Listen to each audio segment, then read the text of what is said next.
primer caso de coronavirus en Colombia. La ley de inteligencia. Asesinato sistemático de líderes sociales. Aislamiento preventivo obligatorio.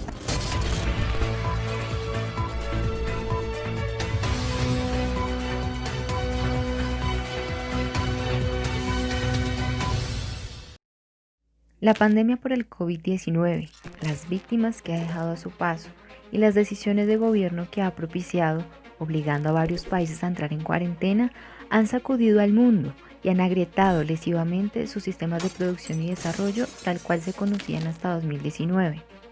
Por eso, el sobreviniente impacto global que esto desencadenó con la quiebra de empresas, el aumento del desempleo, la disminución de exportaciones de América Latina, la caída del turismo y de precios de materias primas, y finalmente, la parálisis de manufacturas y la fuga de capitales, lo cual se suma al desplome del precio del petróleo y a la devaluación del peso en el caso colombiano, son una preocupación resonante que nos muestra cómo, producto del aislamiento social, la maltrecha economía global se resquebraja en sus cimientos.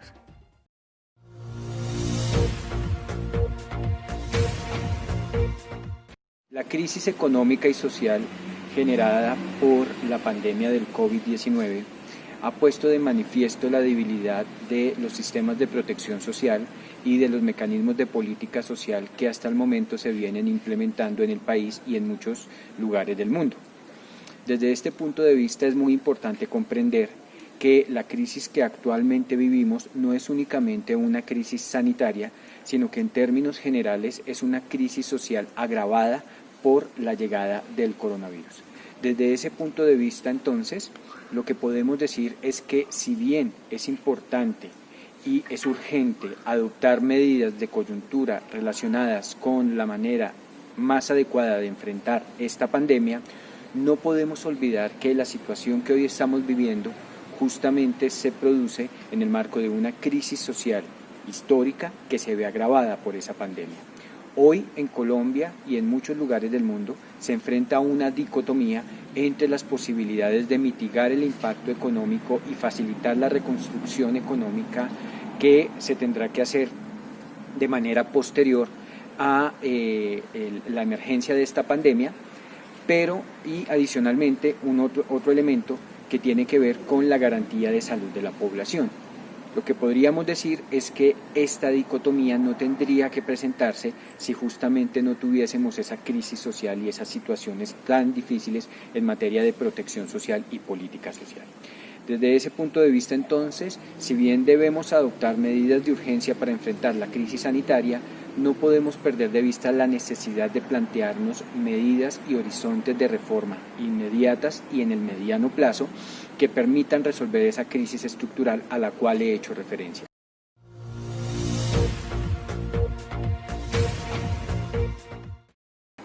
Teniendo en cuenta estos elementos, en Colombia podemos considerar que las medidas adoptadas por el gobierno son relativamente tímidas. Para ello simplemente basta anotar el esfuerzo fiscal que está haciendo el gobierno para enfrentar la situación actual. Si lo comparamos con otros países de la región y del mundo, la intervención del Estado para enfrentar esta situación es muy tímida si tenemos en cuenta que únicamente está gastando más o menos el 1.5% del PIB o el equivalente al 1.5% del PIB para resolver esta situación. Otros países de la región están utilizando más o menos el 6% de su Producto Interno Bruto para enfrentar la situación y tenemos el caso extremo de Alemania que está usando más o menos el 23% del PIB para enfrentar esta situación económica, social y sanitaria. Teniendo en cuenta estos elementos, deberíamos pensar que en Colombia es necesario adoptar otro conjunto de medidas mucho más audaces y que no solamente tengan la virtud de enfrentar la actual coyuntura, sino que nos permitan también repensar el sistema de protección social y el modelo de política social que tenemos hacia el futuro.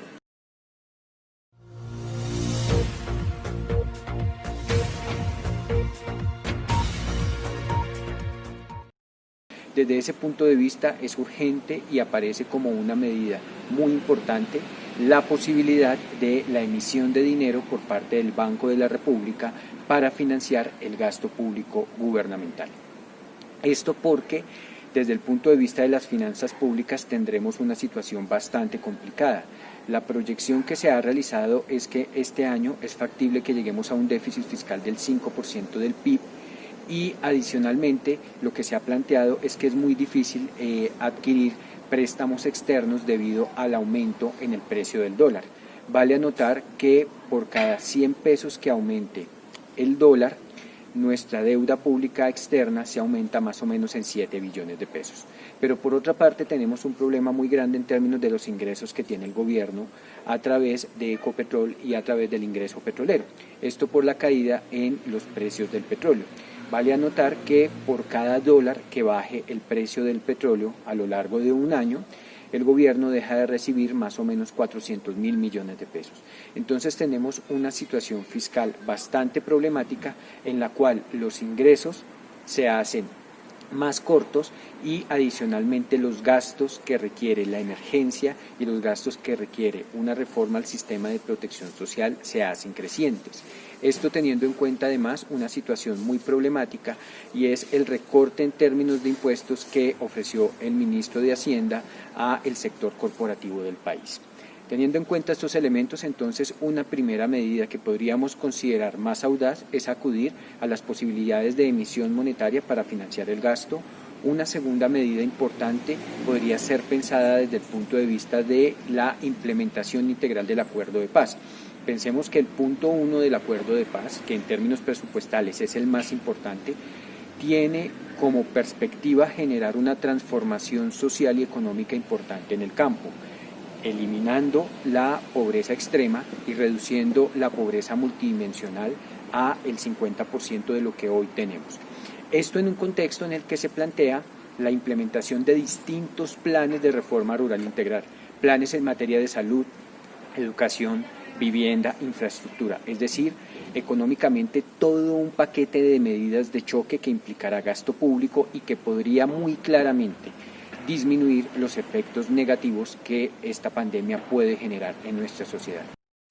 Y en última instancia, es muy importante que en Colombia empecemos a pensar en la introducción de una renta básica de ciudadanía.